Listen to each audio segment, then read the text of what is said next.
Should I do 30 seconds? Oh, I can start. Okay. Good afternoon and welcome to the San Mateo Arboretum Sunday Seminar. Today's topic, as you all know, is on pruning, benefits of summer pruning, fruit trees and shrubs. My name is Pat Paquette. I'm an Arboretum volunteer and education committee member. The program will be approximately 60 minutes or so, and it will be recorded. So if you want to go in at any point, and it'll be posted on our website. So just go to the San Mateo Arboretum website and you can see all our past speakers as well. I think, would you prefer them to wait till after to ask questions, or as you go? Yeah, that's probably okay better. Yeah, because she may answer the question. So if you could wait for the Zoom participants, you can post a question at any time using the chat box in the lower part of the screen. A few days after the presentation, you'll be emailed a link to the recording and the evaluation form. So you have the evaluation forms for people attending in person. So we really appreciate if you can fill that out and leave it with us before you go. Because it helps us plan future seminars and get an idea of what you like. And also, as I mentioned, the nursery will be open till 3.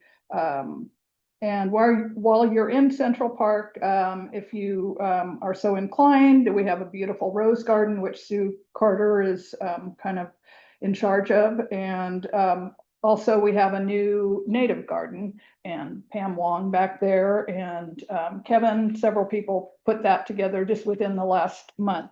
And we also have a sun demonstration garden and a shade demonstration garden. And these are all maintained by Arboretum volunteers.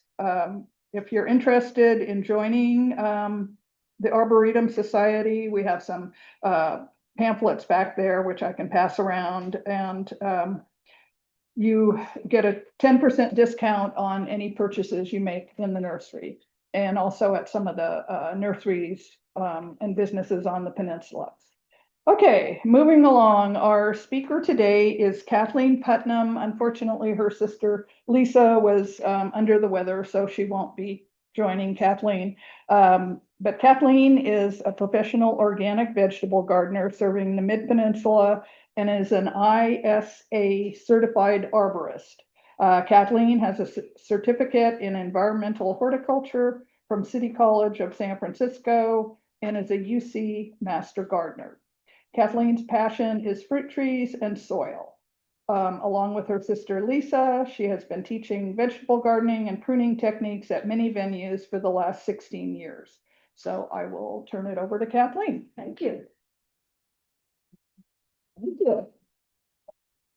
So first I'm going to quickly go over tools. These are 4-foot long handled pruners, and they are almost essential if you want to keep your feet on the ground while you're pruning your fruit trees, especially in summer. These are, I have ARS ergonomic bypass pruners. You don't want to use angle pruners. And to sharpen these, I use my DMT coarse sharpeners, file, whatever they call it. And you just kind of want to push it along like that. And the way you know your pruners need sharpening is after you've made a cut, you see some tiny little hairs, then you should stop and sharpen your pruners. I now wear gloves. I didn't used to, but I have found I need to. And in my back pocket, I generally have my ARS, just little pocket pruners. What I like about these is they lock open. This little mechanism here locks open. I also have Silky Pocket Boy, these are really nice also. They're a little gunky. And in the summer, you shouldn't be using these because you shouldn't be making cuts this big. But these are both silky pruning saws. This one is nice. It has little teeth in the front, and then the teeth get bigger. As you go back, And if you're making a big cut, use the Zubot. This thing is great. You can cut through anything. Okay. So that's that. Now, let's move on to, Start slides. yes, please.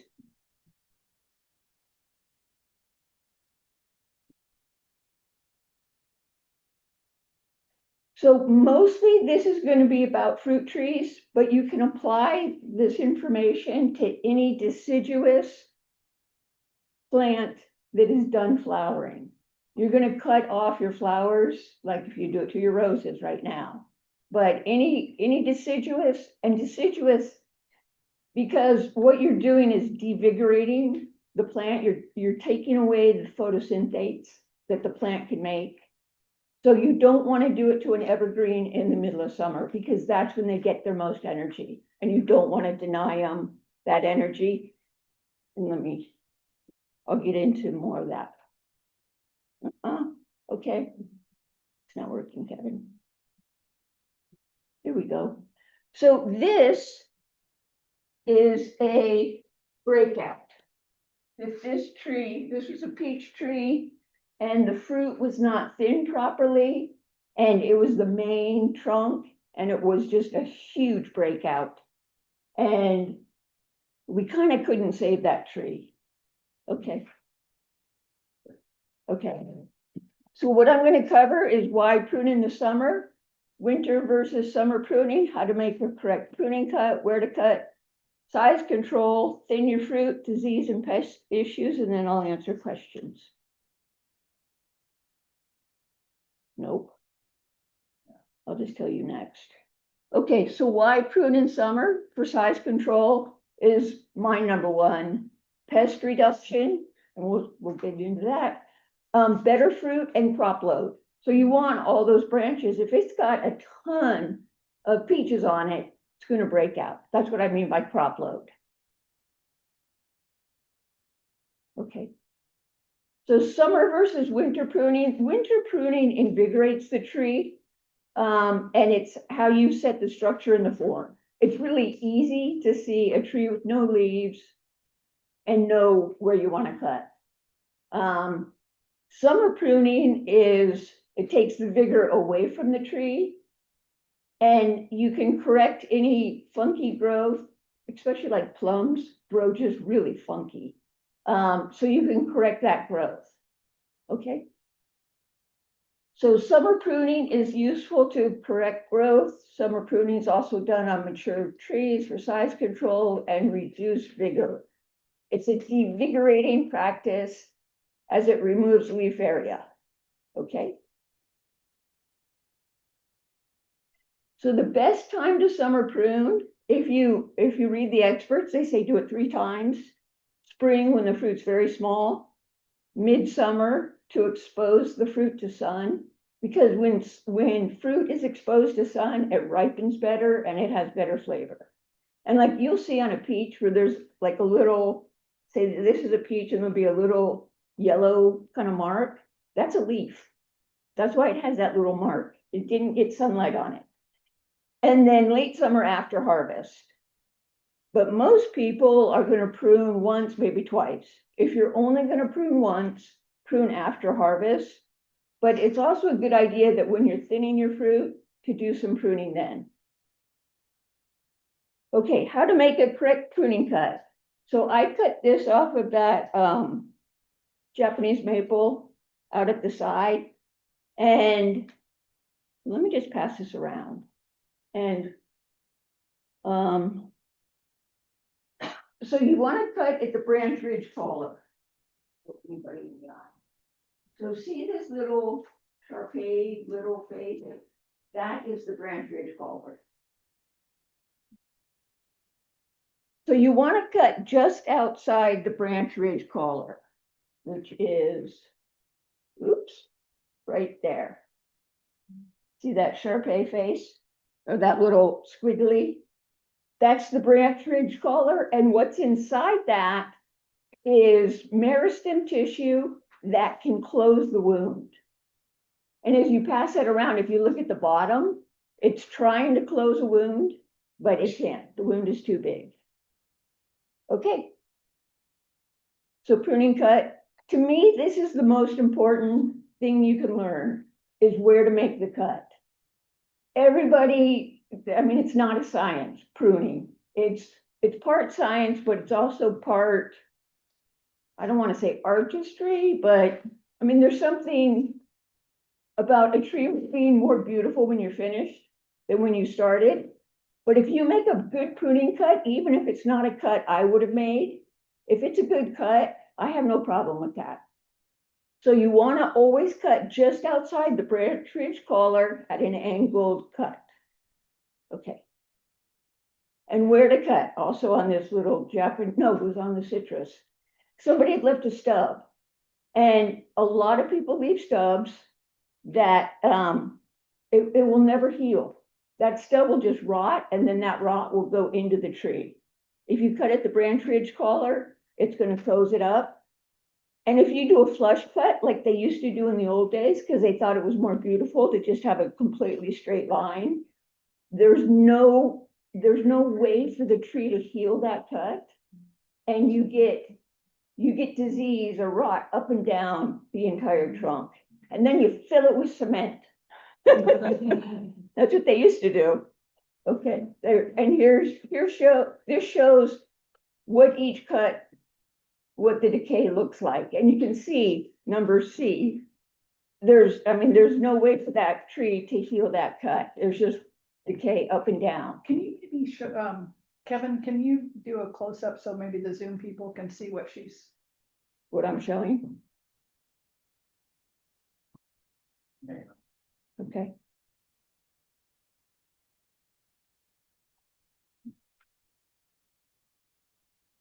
And when I cut with my blade towards what I'm cutting, because if you cut the other way, like this way, the anvil, you're going to cut that much further out than you want to. And even though that doesn't seem like a lot, on a very small branch, it can be significant.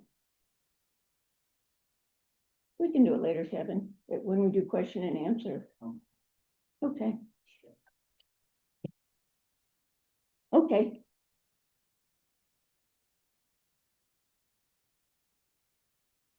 This is my own backyard. This is a Japanese maple that when I moved into the house, it had this big stub. So I got in there and I cut it out. And you can see in the middle here is decay because it was a stub cut. If they'd done a correct cut the first time, that decay would not be there. Okay. So size control, you're only going to do this on vigorous trees, like that pathetic little shrub there that has no soil. You're not going to summer prune. If you have a peach in your backyard that got hit really bad with peach leaf curl and it's just struggling along, don't prune it in the summer. Let it make as much energy as it can. Treat it for peach leaf curl, prevent peach leaf curl. This winter, which is, I always do it around Super Bowl Sunday. I just do it once. And because it's a fungicide, it's a copper that you put on it, or sulfur. Copper, thank you. That you spray on the tree. I just do it once. And I put a mover's mat or mover's carpet underneath my tree so that it doesn't go into my soil and kill all my psyllium. But if you have a tree that's struggling for whatever reason, don't summer prune it. You only want to do this on vigorous trees. Okay. Okay, so you're going to prune new growth, except apricots and cherries, upright shoots. So, you'll see it on branches, stuff going straight up. Sometimes you want to cut those out, sometimes not. In the summer, go ahead and do it. Diseased and wounded, dead wood, too tall or too long, and suckers. Root suckers, always take off root suckers. Okay. So when I prune, summer prune, actually both, I get inside the tree, and first anything that's crowding the inside of the tree, I take out. And anything that's growing like straight up, I will shorten or take out, and then any diseased, dead or wounded, okay? And then I come out of the tree and I just balance it. You know, I shorten it or remove branches. And this is a peach of my brother's, and this is a before and after, okay?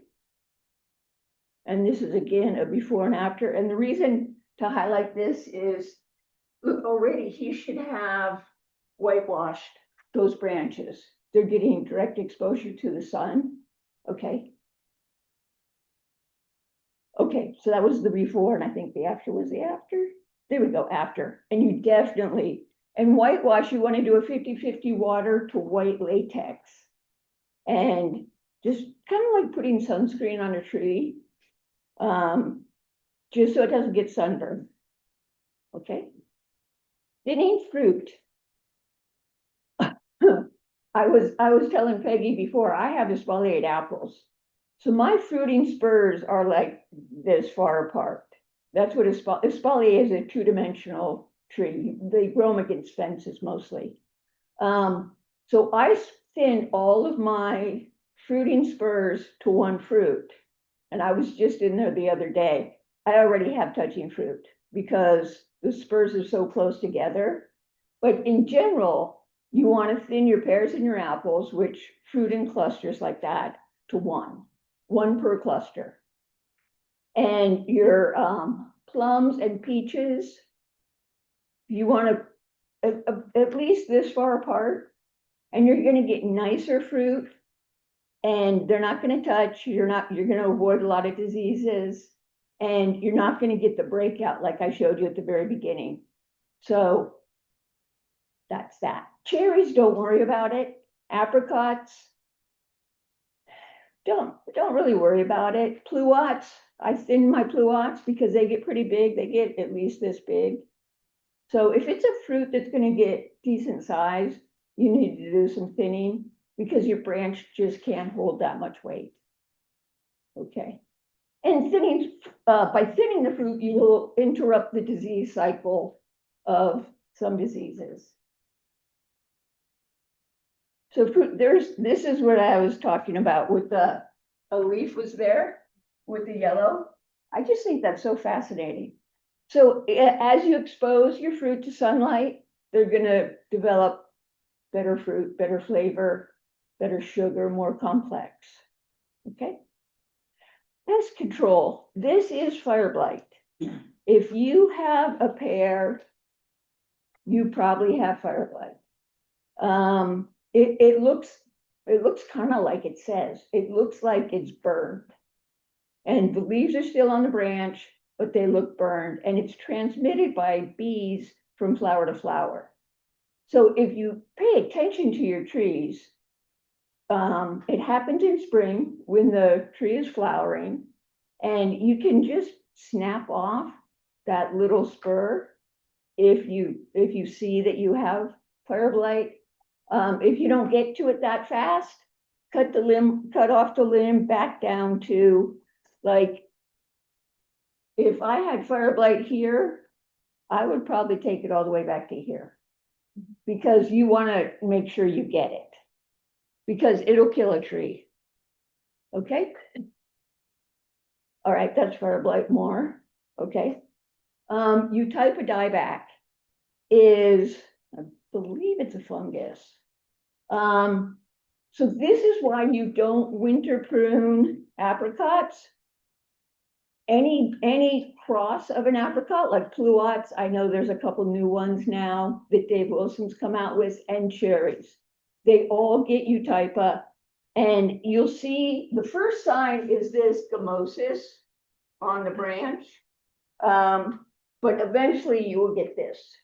So you want to, when you first see the gummosis, cut that branch off and go back to a main limb to make sure that you stop the disease from getting into your tree. And just a word of experience, this does not taste good.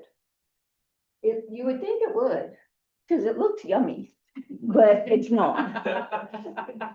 Okay. Peach leaf curl. So if you get peach leaf curl, by the time you see it, it's too late to do anything, and taking off the leaves is no good.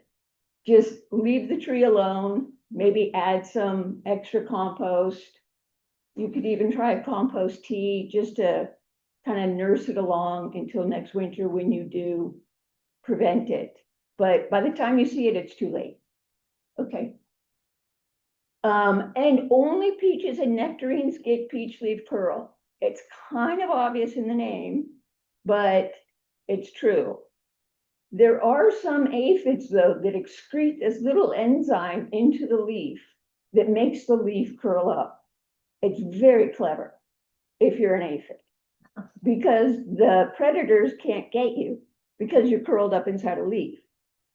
So some people, when they see a curled up leaf, they think peach leaf curl. It's not. It's aphids. Okay. And when I see aphids, and summer pruning is a great time to just snap off, or not snap off, just cut off the ends of the limbs where there's aphids, and it's really easy. You just go down to where there's some leaves and cut. And all the aphids fall to the ground, and you can clean them up or not. Aphids cannot crawl back up into the tree. If they're on the ground, they're done. Okay? Okay, some more on aphids. If you do have aphids and you don't want to do my suggestion, this is, you see, they say put tanglefoot around the trunk to prevent the ants, because ants actually farm aphids. They eat the honeydew that aphids excrete, and so they will protect the aphids from predators. So if you can keep the ants out, the predators can come in and eat the aphids. What I've been experimenting with, and this is not UC Master Gardener advice, is diatomaceous earth, because tanglefoot, it's really messy. The ants eventually will make a bridge across it, and it's just a pain in the neck, personally. And you get it all over yourself, and then it's like gross. So I've been putting diatomaceous earth around the trunk of my plants, and so far so good. It doesn't work in the rain, but I only get aphids in the summer, so I think it's worth trying. I think UC should investigate that. Okay. Powdery mildew. If your apples look all crackly like that, you probably have powdery mildew. You can spray them with water, and that eventually will control the powdery mildew. Okay. And I just love this illustration, so I put it in there. Okay. Oh, this is free advice. I see this over and over and over. Lisa and I do some consulting. People always plant their trees too low. You want to see the root flare.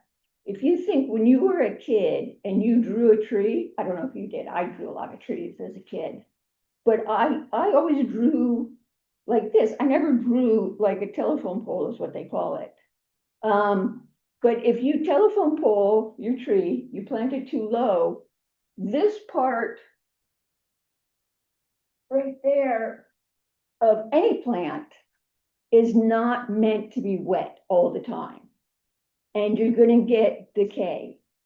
But if you plant so you have a root flare, the roots can handle the moisture, and then it'll be fine, but the trunk cannot. So don't plant too low. Okay, I think that's it. There's my sources. There's, oh, next one. My thank you. Thank you, San Mateo Arboretum. And have a question, call the Master Gardener. And one more. Yay! I did it. Okay, any questions? We have one persimmon tree that's dropping its fruit, like a couple fruits per day. Yeah. That's the golf ball right now. Yeah. You know, so is mine. I'm racking it up to critters. I think the squirrels are, you know, testing them, seeing are they delicious or There not. are no bite marks.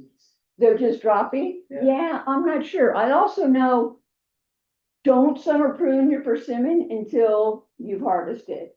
When I was summer pruning my other stuff, I was then gonna go tackle my persimmon because it's too tall. And the fruit is set, but it's not ripe. So, and you don't really need to thin the fruit on persimmons, they're flexible enough. Yeah, I don't know. It's happening to me too. It's not underwater or overwater. No, no, I don't think so. I don't water that much. Yeah, I don't know, but this year's the first year I've noticed it. Yeah, I mean, a second persimmon tree, that hasn't dropped a single fruit. What kind is which? Do you remember? I think they're both the hard, Oh, yeah, yeah, flat one. yeah. Weird. Those ones are delicious. Yeah, I have a high chia and it's happening to my high chia, so I don't know, sorry. Kathleen, can you repeat the questions? Oh, yeah, yeah. He has a persimmon tree that's dropping fruit. They're not ripe. They're about the size of a golf ball. And he wants to know why, and I don't know.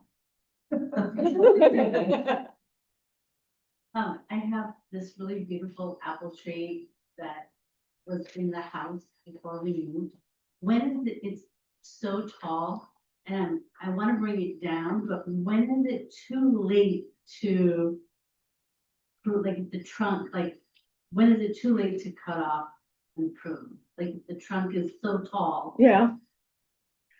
You know, you're probably gonna lose some fruit if you did it now. But if you wait until harvest, when are they ripe? Oh, a week or two, like, and I missed Oh. that whole spreading of the apple. Yeah, That they're like Yeah. breaking on the branches. yeah, I just want to bring the branches down, but I feel Yeah. like the trunk is already so high yeah, that if I, after harvest, if I cut it, yeah. Yeah, that would be fine. oh, okay. And in fact, if you wait until winter to try to bring it down, all you're gonna do is get really vigorous new growth. So, you know, summer is when you control size. So you wanna do it right after harvest if it's fairly soon. I know my apples aren't until September, so I've just kind of been snipping here and there, but I planted mine, so I kept them small. Yeah, September, October, you're kind of getting into you're invigorating it, not devigorating it. And probably what you want to do is devigorate. So I would do it as soon as possible. And thin the fruit, even if the fruit, you know, are this big, you can still thin them. It'll still help the tree, I have an internet question. okay? Should we prune ornamental flowering peaches the same as fruiting peaches? Yes. Well, Repeat the question. should you prune ornamental flowering peaches the same as fruiting peaches? And I would say it kind of depends on your aesthetic, because you're gonna prune a fruiting peach to an open center. You wouldn't necessarily want to do that on a flowering peach because you're gonna get more flowers if you have more branches. So it's up to you. You could, but you don't have to. But for size control, you could do that as soon as it's done flowering. Would the same general idea on pruning apply to citrus trees, the same as fruit trees like these? Citrus, yeah. Do the same general principles apply to citrus as to deciduous fruit trees? No. Because they're evergreen, what you're gonna wanna do with them is prune a little bit all the time. I just pruned a little bit on my Meyer lemon, and by a little bit, I mean, I maybe took off 10%, just to kind of keep it in check. But you don't wanna take off a lot ever on a citrus, because then it's just gonna grow more. Okay, thank you. Did you have one? Yes, actually, it was kind of related to the apple tree question. If she's going to take off a bunch of limbs, what percentage of the tree can she remove at this point? The question is, what percentage of an apple tree could you remove in summer pruning? Yeah, 25 to 30. Yeah, and then this winter you'll follow it up. The one thing I will say about summer pruning, it takes longer. Because you have to move leaves. To make a good cut to that branch ridge collar, you have to move stuff out of the way to see it. And it just takes longer. And like you think, I want to take this branch off, and you make a cut and that branch is still there. So I recommend following the branch with your hand down to where it joins the other branch. This is not regarding about the pruning, it's regarding of the fruit that I have in the apple tree. Yeah, They have some kind of a insect that penetrating inside the fruit. Yeah. The core of the fruit. yeah. And how do I prevent that? Do I have to cut it off or just leave it the way it is? You Just could, spray it around it? you could consider it protein. Oh, sorry, she has apple codling moth in worms, larvae, I should say, inside of her apples. Yeah. It is, there's 100 different answers. There is this nylon you can buy to put around the apple when they're little that they can't penetrate. And then as they grow, personally, that's a lot of work. I mean, I'm just not gonna do it. I have found if you thin them and they don't touch, the apple moth lays its egg, lays its egg, no, on the base of the fruit. But then that little larva goes up to where the two fruit meet, and that's where it penetrates. So if you thin your fruit so they're not touching, you'll reduce the population some. You can also just cut out the damaged part of the apple. It's not, it's not like, I mean, some people might say it's gross. I don't think it's gross. It's just a little worm in your apple. But you can just, cut that out when you cut it up or eat around it or, there is a product called Surround. Yeah, I don't know if homeowners can buy it. I think they can. Where it's like a powder that you put on the apple, and they say that has some effectiveness to keeping the apple moth, that little larva, like it cuts up its little body as it travels. I've never used it, I don't know. That's kind of the only, some people also bag them, like they put a paper bag around the apple. To me, that's the same as the nylon. I mean, that's just a ton of work. We have an internet question. Okay. Can you see it? Is it true that I shouldn't trim more than 1/3 of a tree? Yes. Summer or winter, you don't want to prune more than 1/3 of a tree. Especially to address peach leaf curl, what else should be done to treat peach leaf curl? The only thing you can do is spray copper. You can spray it 3 times a year. I think the Thanksgiving, Christmas, and Super Bowl Sunday. That's how I remember it. I just do it once. And the one seems pretty effective. I had peach leaf curl almost kill my peach 2 years ago, and now I'm spraying. So yeah, a fungicide. I had some people say that you should not prune at an angle anymore since it creates a bigger wound than a straight cut. That is an excellent question. So some people say you shouldn't cut at an angle anymore because it creates a bigger cut. And I would say yes to that. If I was cutting right here, I would make that a straight cut. But if you're cutting at the branch ridge collar, sometimes you have to do an angled cut. It's harder to cut dead wood. Not a great cut. I'm not going to show that. Sometimes when you're cutting at the branch ridge collar, you have to cut at an angle, although that's pretty flat. But yeah, in general, like when people deadhead roses, they almost always do it at an angle. And my personal theory for that is the horticultural department.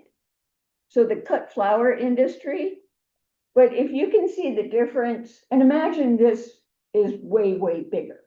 Imagine this is a 1-inch diameter or something. That it is a bigger cut. And it doesn't heal, it won't heal as fast. Can I please talk about fertilizing fruit trees? If you have really, what one of my passions should have been is cover cropping, because I cover crop under my fruit trees. I do a nice mix of a few legumes and California annual California natives. And that gets my soil active, and I have never fertilized my fruit trees. I have fertilized fruit trees in pots because you can't have that same soil web going. And I would say buy an organic. I really like down to earth. Just buy a good fertilizer, a good organic fertilizer, and use it probably half what they say. I've never fertilized. I add compost, I cover crop, and I mulch. What special pruning should we do for my lemons and lime trees or citrus in general? We kind of touched on that. Just if you want to keep them small, just take maybe 10% off every several months. I have a 15-year Santa Rosa plum tree. Can you speak up a little? Sorry. I have a 15-year-old Santa Rosa plum tree. Leaves curl and have holes, vigorous growth and crop, sprayed with copper, but any other ideas? Well, the curling leaves is probably aphids. I would cut those off. The holes is shot hole fungus. So spraying when it's dormant with copper should help. I would probably add compost, cover crop, and mulch to get it to be healthy and strong. Are most of these techniques also applicable to citrus trees? What is applicable is branch ridge color. You still want to make a good cut no matter what you're pruning. But as I've been saying, citrus sunburn like crazy. So if you ever expose your citrus to sunlight, make sure you whitewash it. I have an espalier apple too. Lots of new growth this year, about 18 inches to 24 inches, probably 3 per branch level. It's a September apple too. Not too many blooms, poor spring watering. Can I take off this new growth now? I would cut it back to keep it in size. Fertilizing schedule for apple tree. Buy a good organic fertilizer and follow the directions. How to decide which citrus branches to prune. Mine are going every direction. The branches are also really long. Should I tip them? Yeah, citrus, especially like a Meyer, almost any citrus, they don't grow like a deciduous fruit tree. They're cattywampus. What I worry about more than what direction the branches are going is how tall they are and how far they're sticking out. Because I want to keep my tree at a certain size. It's in my landscape. I don't want it to take over my entire landscape. So again, I just cut off a certain amount every time I prune. But watch out, they can have wicked thorns. Okay. What cover crop do you use? I use Nature Seed, Bay Area, Postal, I think is what it's called. And then I throw in some legumes. I put in some fava beans and some lupin, and that's about it. How do I prune my fig tree? However you want. Fig trees are in the rubber tree family, and they are super. I mean, you can do anything to a fig tree, and it's going to recover, and it's going to do well. They will get huge if you let them. I have a fig, and I just keep it in size, just. But at this point, I'm gonna get a crop within a month, so I'm not pruning it. And 6, you don't have to worry about the crop load so much because they're so flexible. The branches will just hit the ground, they're fine. And then you harvest and they pop back up. I have a question, Kathleen. So, let's see, 2 questions. One, about the citrus, you can prune it back. Do you want to expose the fruit to sun? No, they Okay, don't. so not on citrus. Yeah, citrus don't seem to need it. The question is, do you want to expose your citrus to sun? And my answer is no, they don't need it. I mean, I have lemons in the middle of my tree Mhm. that are doing just fine. So not necessary. And the other question is suckers. Yeah. You apply the same logic, you cut above the branch collar. Is there a branch collar when they're down low like that? Well, so root suckers are different than water sprouts. And root suckers, if you can, you want to cut it where it comes off the root. Sometimes it's really hard to do because you can't find it because it's so down low, but just cut it as low as you can. But you might get 2 or 3 suckers in its place. It's funny, before this class, I asked, why do roses sucker? But I also have a pear tree that just suckers like crazy. And I don't know why. Luckily, I planted it quite high, so I can find where the suckers are coming from. It's like, if you were pruning this and you made a cut right there, say this is a healthy tree, you're gonna get a bunch of branches. Because all the dormant buds here are then going to be expressed. It's the same with the sucker. If you cut it above where it meets the root, you're gonna get then 2 or 3 suckers in its place. And it's just kind of an ongoing thing. It seems like there's almost a burl, you know, at the bottom. Yeah. I don't know what that is, or can you cut that off without damaging? What kind of tree is it? Apple. It could be woolly apple aphids.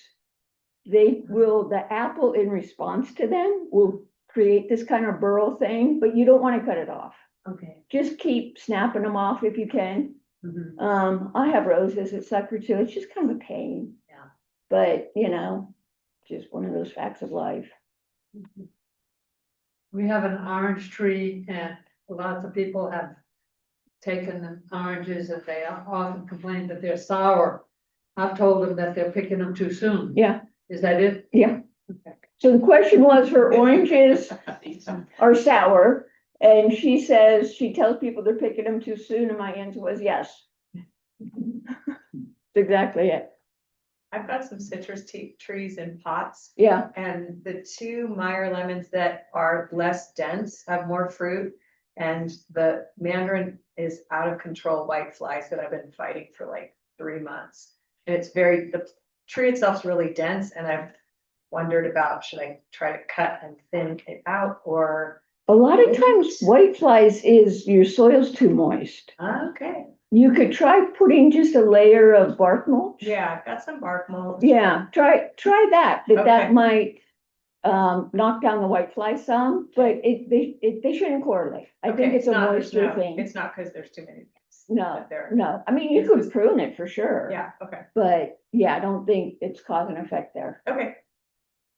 You started to talk about water sprouts, Oh, yeah. so could you finish that? Yeah, conversation? okay, so suckers are from the roots and you always want to cut them off because. I was talking about water sprouts and suckers. And the suckers are always from the roots and you always want to cut them off because all fruit trees, except for figs, are grafted. And so you don't want the energy going into the roots. You want the energy to go to the tree. So you always take out root suckers. There is certain people in certain literature say always cut off water sprouts. I disagree with that. In our climate and our changing climate, we're going to have increased disease pressure on our plants. And sometimes when you're making a cut, your best cut is going to be to a water sprout, especially with citrus. So if you've cut out all your water sprouts, you've just created the situation where you're gonna have to take off the entire branch. As opposed to going to that water sprout and training that water sprout, eventually that water sprout will become fruity. So I don't necessarily cut them all out. I have a pear tree that I am attempting to exfoliate, but it just keeps like going like Yeah, this. yeah. It's gotten to, it's just like grown high, like really high. So what do you suggest to like kind of train it back to where it's more under control? Today, when I go home, I would cut that back down to where you want it to be. I have a pear also, and pears, even when they're not espalier, they go straight up, they just do. But just bring it back down to, probably a leaf. Maybe you'll find a leaf with a little new growth just inside the leaf or just above the leaf. Cut it to that. And cut it to where the leaf is going the direction you want the plant to grow, the pear to grow. So like if this was leaves and pears and I wanted it to be growing that way, I would cut it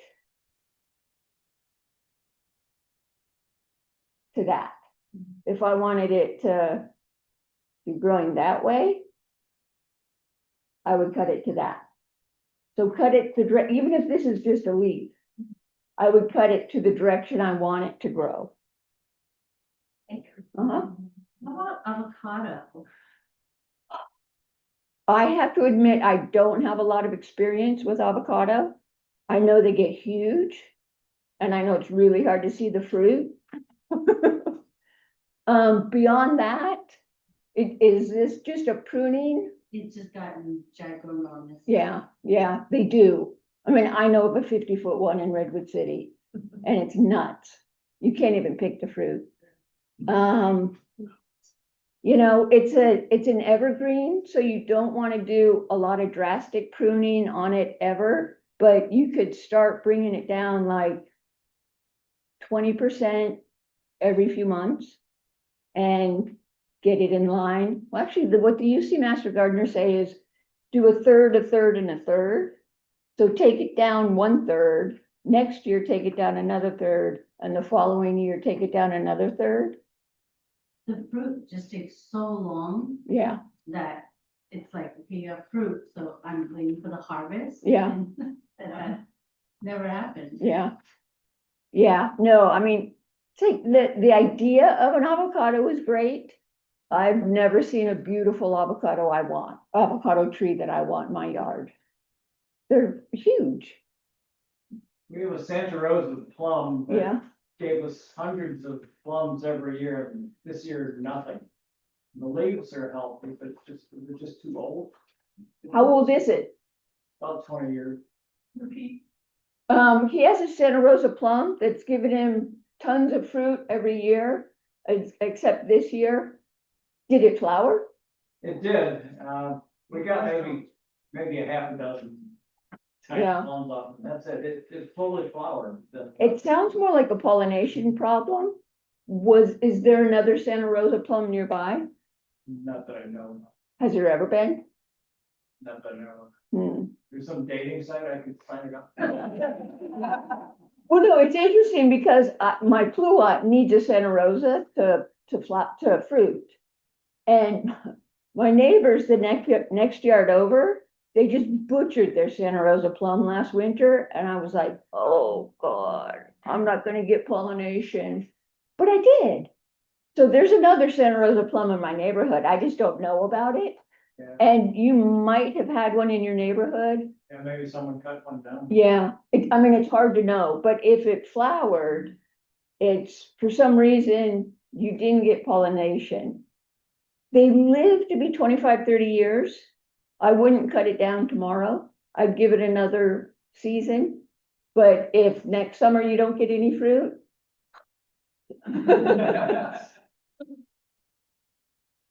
I planted a pluot and the Santa Rosa, flavor pink pluot and the Santa Rosa plum next to each other the Nice. same year. Yeah, And they're the same size, but one had a lot of fruit. This is the first year that it had fruit, and the other one didn't have any fruit. So is there like are they supposed to be on the roughly the same timeline? Santa Rosa plum is supposed to pollinate well, I shouldn't say that. I know I have a Flavor King pluot that is pollinated by a Santa Rosa plum. I would go on Dave Wilson's website and look up your pluot and see what they recommend for pollination, because they have to bloom at the same time for the bee to transfer the pollen from one to the other. And if they're not blooming at the same time, you're not going to get pollination. I haven't seen any blooms actually on the Flavor Queen. Really? Yeah. How old is it? The same, maybe two or 3 years. Oh, okay. Give it a couple more years. The pluots are a little slower to get going, and the plums are like out the gate. Yeah, okay. Yeah, I'd give it a couple years. Yeah, but some more internet questions Okay. about an orange tree. How do I prune my fig tree? Oh, I did that one. Yeah. However you want. Talked about water sprouts. What should I do with water sprouts on my citrus? It depends on how vigorous your tree is. I take out some, not all of them. I know they have big, nasty thorns, but you kind of have to use your judgment. You don't want all your growth to be out at the end. I mean, it's just the physics of it, that's gonna put too much stress on the branches. And the water sprouts are generally more on the interior. So you could prune them back, but I wouldn't necessarily prune them out. My orange tree, which is about 15 years old, it gives hundreds of fruits a year, but only few the next year. Oh yeah, that's famous. Sorry, I didn't have to read anymore. UC Irvine, which is the UC mastermind of citrus. They have been working for years, like forever. Citrus are famous to alternate bear. One year they're great, the next year they're terrible. And I mean, the homeowner, yeah, we don't like it, but the growers, it can be devastating. So they've been working on a solution forever, and there isn't one, not of yet. Thank you very much. This was very informative. You're very welcome. What is the best time to transplant a small tree? I have a fig tree to put in the ground. You know, always the best time to transplant deciduous fruit trees is in the winter. Their energy needs are less, and they can get in the ground. It's why you always want to plant a bare root fruit tree. Their energy needs are less. They can get their roots in the ground, kind of spread out, start taking up nutrients, and then spring comes and bang, they're off. Okay. Do you transplant citrus tree the same timing, like in the winter? No, that's deciduous fruit trees. Citrus, I would do spring. Spring. Yeah, because if you transplant, and I should also say this about pruning citrus. You don't want to, if you are in a place that gets a hard frost, you do not want to prune after August, September, because you're going to get new growth when you prune citrus. And that tender new growth, then you get a hard frost, it's going to damage that plant severely. You also don't want to transplant one late, like now. I wouldn't even do it. I would do it early spring, after your last frost date. I don't know if you guys get a hard frost here. Not anymore. Yeah, well, then you can do it anytime. But be aware, it'll take 6 months to kind of get up and going, because during the winter, it's not going to get very much sunlight. I have a pomegranate. Yeah. A large container. Yeah. I thought one fruit. She has a pomegranate in a large container with one fruit. Did you have blossoms? Yes, I did. You know- I read you could self-pollinate them, and I did. Really? That. Wow, you are better than I am. I know, when people like self-pollinate their squash plants, I'm like, it's a zucchini. You know, I don't know, especially if you, I don't know if pomegranates, yeah, no, they don't need to cross pollinate, so it should be so fruitful. Yeah, I don't know. We'll end on something that I know. All right, More questions? I have a question, so about pruning, that you mentioned critters before. Yeah. So do you have any recommendations on how to deal with them? Because I tried netting the trees and they just get in there. Yeah. Anyway, and yeah. Go to town, so. Yes. You know, there is not a good solution. I have taught my Chihuahua to chase squirrels and crows, which is pretty good.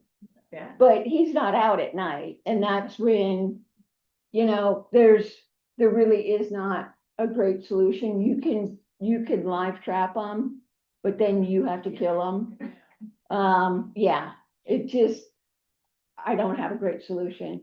I'm sure there are things you can buy. In fact, I did this at one client. She had a fig that the squirrels were just taking all of her fruit.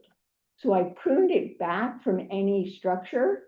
And then I got one of those, I don't even know what they're called, but they're in the plumbing department at the hardware store. It was like a metal tube like this. I put it, it was probably about this tall, and the squirrels couldn't climb it, and they couldn't, I pruned it up also, and they couldn't get into the tree. So, you know, I don't know. That worked once. Looks like is there one more? Best time to transplant a small? We did that. We Oh, we did did that, that, yeah. okay. So I planted an anise apple tree every in the spring Oh, in a container. And it got a lot of leaves and flowers. But then all of a sudden in July, it started getting really yellow leaves. All over and they fall. yeah, Fall off. yeah. How often are you watering it? Well, it seems that when I water it, the problem gets worse. That's, I thought, yeah, okay, maybe I'm overwatering, that's my question. but it's not doing well. Either Okay. way. So how often are you watering it? Oh, once or twice a week, How big's the container? a gallon, Oh, much. no, it needs to be a bigger container. Oh, Yeah, I mean, a gallon is like this, right? okay, 2 gallons. Okay, it should be like in a half wine barrel. Or it should be in at least half a wine barrel or more. Yes, it is. It's big. Oh. There's a big tube. So it was a gallon when you transplanted it. No, it was a barrel tree and I planted in one of those wine barrel. Okay, containers, okay. 36 inches. Okay. And well, here's the best method to know if you should water or not. Poke your finger in the soil, and if it's wet, don't water. If it's dry, water. If it's in a container like that, you have to fertilize it. I would get a nice organic fertilizer and follow the directions. It'll say in pots, in ground. It'll have different directions. I don't know what they are. Do you have mulch on top of the soil? Yeah, I would also put some mulch on top of the soil, even in a pot. Just protect, and you won't need to water it as much if you have mulch. So But- should I, oh, sorry, should But- I transplant it? To the ground. You have room in the ground? Yes.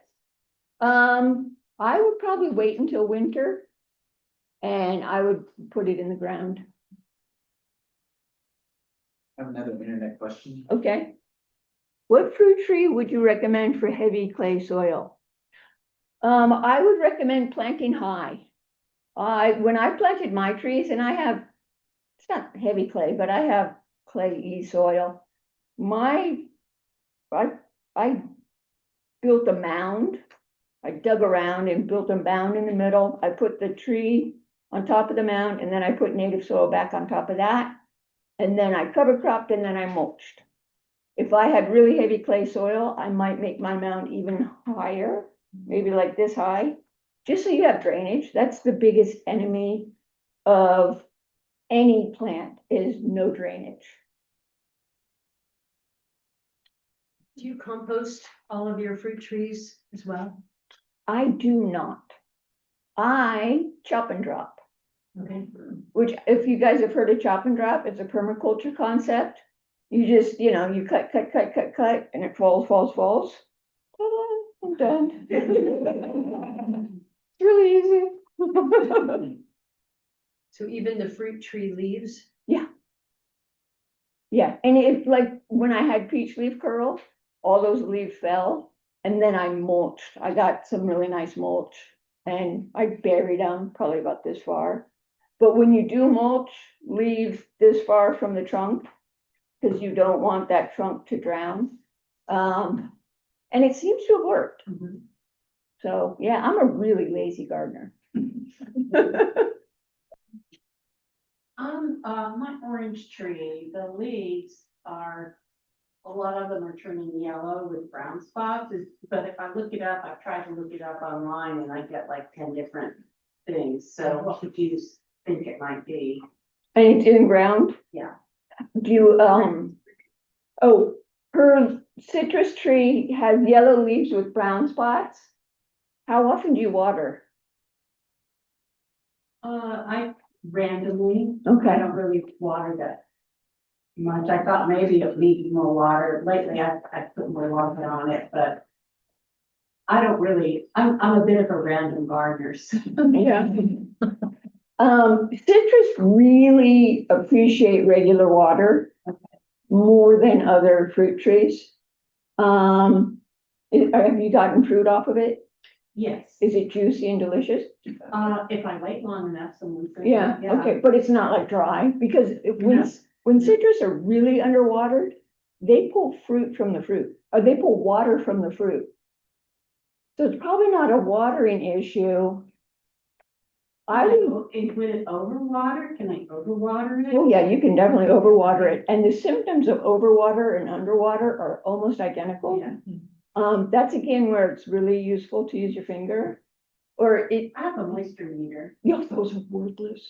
No, I'm sorry, but unless you paid $500 for it.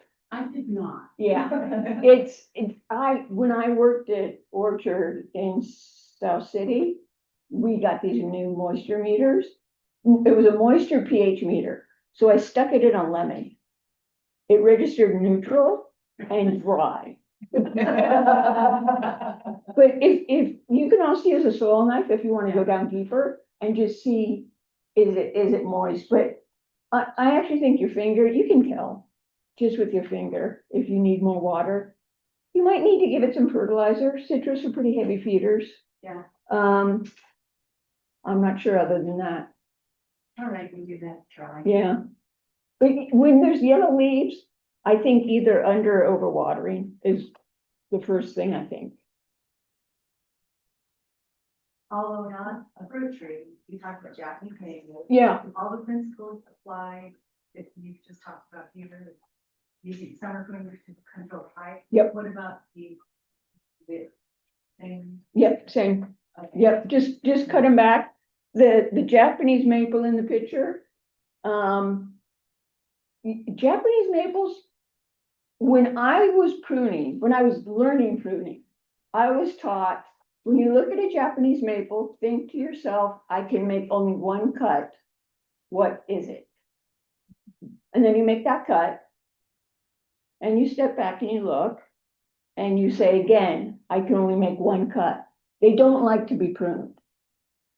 So they're fairly temperamental. So if there's one branch really in my way. Yeah, no, cut it. And make a good cut, take it back to a branch ridge collar, and it'll be fine. But yeah, a lot of people just hack them, and then the beauty of them is gone. I have sort of the opposite problem. or I'll have a tree and it'll grow a lot of branches and the main trunk doesn't grow, so it remains stumpy. How do is there a way to prune it to encourage the main trunk to grow up? Well, for some, she has a tree that the main leader has stopped growing and other branches have grown. What kind of tree is it? An apple. It's an apple. It sounds like at some point someone cut off the lead branch. And I mean, you only have one. You can train another branch that's near where it was cut. Take the strongest branch there and carefully bend it up. And that will take over the job of being the main branch. Should I cut the lower branches off? Not necessarily, then you're just denying it energy. I mean, unless you want to control its size. Yeah, it looks like a bush. Yeah. I mean, yeah, you could cut off the lower branches, but to get it to go more up, I mean, that's kind of an open center, but you have the branches, and apples don't really respond well to an open center. Usually somebody takes over the lead. But yeah, you can make a lead. You can make one of those branches take over. That's fun. I've never had that question before. I'm wondering, when you do use compost, I think you told this person that you don't use compost. Earlier you said you use cover crop compost and mulch. Yeah. So can you? No, she said, do I make compost? Oh, you don't make compost? I don't make compost. That's too much work. It is a lot of. Yeah, exactly. I agree. But it smells so good. Yeah, but I buy compost at Linzo's. They're still structured Well, I compost. agree with you, cover and dry, your cut drop. Yeah, That's yeah. wonderful. Yeah, Cut drop. yeah, because then there's no waste. I think I enjoyed it. I think crucial about making. What are your thoughts with fruit trees in containers? You know, certain fruit trees are better in containers than others. Citrus do really well in containers. If you're gonna, actually, Dave Wilson Growers makes little tiny trees. I don't know what they call them. They call it dwarf. Little trees that would do fine in containers, but like a full-size fruit tree, peach, I don't think would do that well. Well, it depends on the size of the container. If it's a really big container, that would be fine, but you would have to have like 3 times a wine barrel. Yeah. Okay. One more. Okay. So I have a Valencia orange. Yeah. And it does produce oranges, so 6 feet tall. How do I prune it? Do I just go all around each branch and cut the ends and That's what I would do. the top too? Well, how tall do you want it to be? Yeah, about 6 feet. Yeah. more than 7, Yeah, all over. I would. Because I read online, if you do that, the ends of the branches, that you're not gonna get fruit. No. No, that's not true. In fact, you probably already have fruit, Yes. and like a Meyer lemon fruits all year long. Valencia, you get fruit once, right? Or does it fruit all year? Yeah, it looks like it does. Okay, well, Now don't I cut have off your oranges fruit. and I see the green ones already. Yeah, already coming in. Yeah, I mean, when you first plant a tree, like just from the nursery, most of your fruit is going to be on the outside of it. But as the tree grows, the fruit stays where it was. So you can cut back the outside. I mean, don't cut it back hard. Just cut back, like, a little bit. Okay. Any other burning questions or? Okay, Cool. well, thank you so much, Yeah. Kathleen, for a very informative presentation and lots of good questions. So Yeah, thank you. thank you guys for coming. Yeah. Okay, just a couple closing remarks.